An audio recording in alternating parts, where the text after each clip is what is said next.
c'est fait. C'est fait, le Ghana l'a fait. C'est sensationnel, c'est électrique. Quel somptueux match de l'équipe de Ghana. Quel match musclé devant une équipe d'Angleterre qui est venue prendre les 3 points. Mais malheureusement, elle a trouvé garçon. Elle a trouvé une équipe du Ghana qui était en pro. L'équipe d'Angleterre a joué son fatou. Comme je le dis toujours ici, chère équipe africaine, arrêtez d'être complexés vis-à-vis des équipes européennes. On n'a rien à les envier. Ça se passe au sol et au sol, nous sommes capables. Ils ne sont pas plus forts que nous. Et l'équipe de Ghana vient de le montrer une fois de plus. L'équipe d'Angleterre n'a pas d'excuse à dire qu'ils n'ont pas joué avec tout le gars. Le Cotine a joué toutes ses cartes, mais l'équipe du Ghana n'a pas craqué. Merci de regarder nos vidéos. Ça nous encourage de continuer à travailler. Mais tu peux nous booster plus en t'abonnant et aussi en mettant un petit like à la fin de chaque vidéo que tu regardes. Ça va beaucoup nous aider et aussi ça va beaucoup aider l'algorithme de YouTube.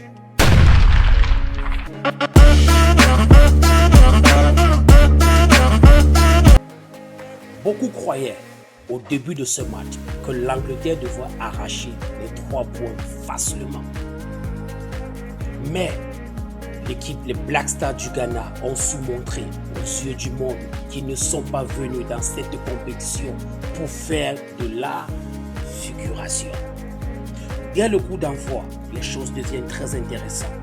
L'équipe d'Angleterre monopolise le ballon au milieu du stade à travers Semenga, Manuke. Et pendant ce temps, le capitaine Harry Kane, lui qui jouait nettement dans la défense ghanéenne, lui qui a passé le temps à chercher les espaces et il cherchait la faille qui devrait le permettre de marquer ce but qui va crucifier l'équipe du Ghana. Mais quelle équipe de Ghana au niveau défensif? Quelle équipe du Ghana? Une équipe très compacte, le mur de Berlin, le mur solo béton. Et à chaque fois, ça c'était très intéressant, à chaque fois que le Ghana partait défendre devant sa surface de réparation, ils étaient toujours 2 à 3 jours et ils barraient tous les tirs. Face à cette pression, le Ghana ne pouvait pas vraiment exprimer son jeu. Le Ghana a eu beaucoup de difficultés à passer, à faire circuler le ballon. Et le Ghana n'avait qu'une seule option. Très simple, il ne pouvait que jouer que par les contre-attaques. Le tournant du match arrive à la 40e minute quand l'équipe du Ghana a été vraiment dominée. C'est à la 40e minute quand Ras fait une faute sur un joueur ghanéen et écope d'un carton jaune. Une faute pas très intelligente. C'est à partir de là que les Ghanéens ont compris que l'équipe d'Angleterre est frustrée. Au retour des vestiaires, les deux équipes continuent à se neutraliser, à la seule différence que l'équipe du Ghana est un peu plus en confiance. Et c'est ça qui change tout. L'équipe d'Angleterre n'a pas changé sa carte. Il continue à jouer de main, monopoliser le ballon au milieu du stade et avancer rapidement ou bien jouer sur le côté avec un Madueke qui était en super forme, le numéro 20. Il a fait au moins 8 centres pendant ce match. Il était très en forme. Mais jusque-là, ce but ne venait pas.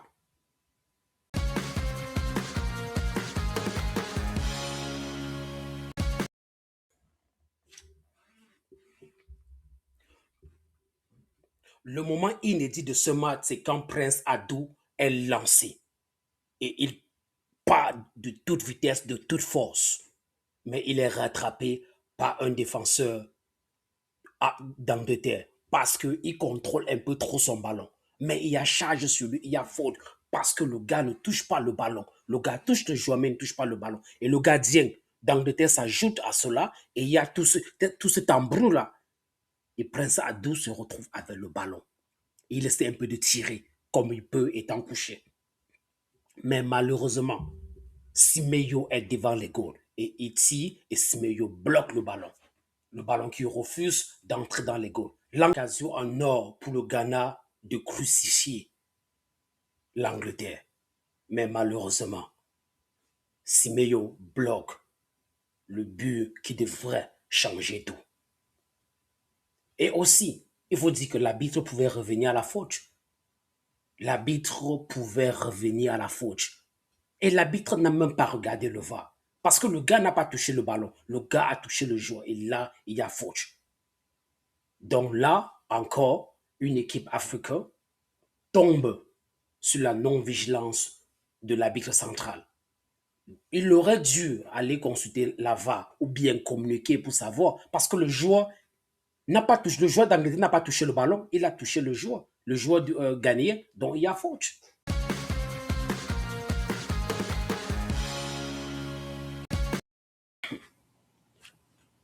Sur l'effet de la pression, de la chaleur et aussi l'intensité physique, les deux coachs sont condamnés à faire les remplacements.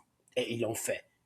Le coach d'Angleterre a fait entrer 3 joueurs impeccables et remarquables. Leur contribution fut grandiose. Saka, Rashford et O'Reilly. Commençons par Saka. Saka qui est entré, qui aime bien le pousser, décaler et frapper. Il a reçu une fois. Chance que le gardien ghanéen était au rendez-vous. Et là, nous sommes à la 85e minute. Et cette 85e minute, il y a eu double action. Cette action de Saka et une autre action de O'Reilly dans un centre. Chance que le poteau, la barre traversale, était au rendez-vous. La barre traversale a empêché le Ghana d'encaisser ce but. Rashford, il n'a pas trop tiré au goal, mais il a envoyé beaucoup de centres. L'équipe d'Angleterre a continué à presser jusqu'à la 90e minute, même dans les arrêts de jeu, plus pratiquement à la 92e minute.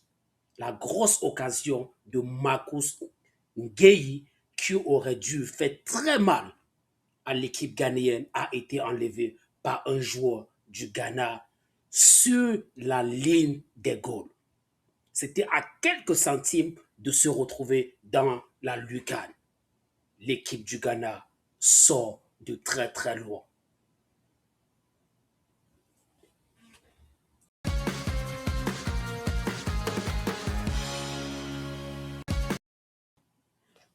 Et les deux équipes se sont séparées 0-0. Et cela fut un résultat satisfaisant pour les deux équipes qui ont gagné leur premier match. Et face à cette victoire, rien ne peut arrêter le Ghana, rien ne peut empêcher l'équipe ghanéenne de se retrouver au 32e de finale. Mais la grosse surprise de ce match, c'est que Bellingham a été élu homme du match et je ne comprends pas le pourquoi. Parce que pendant ce match, la personne qui a souffert le plus et qui a montré beaucoup de caractère et de détermination, c'était le gardien ghanéen. Je ne mets pas le talent de Bellingham en risque. C'est un très bon joueur. Mais dans ce match, c'est le gardien ghanéen qui devra avoir ce trophée de l'homme du match.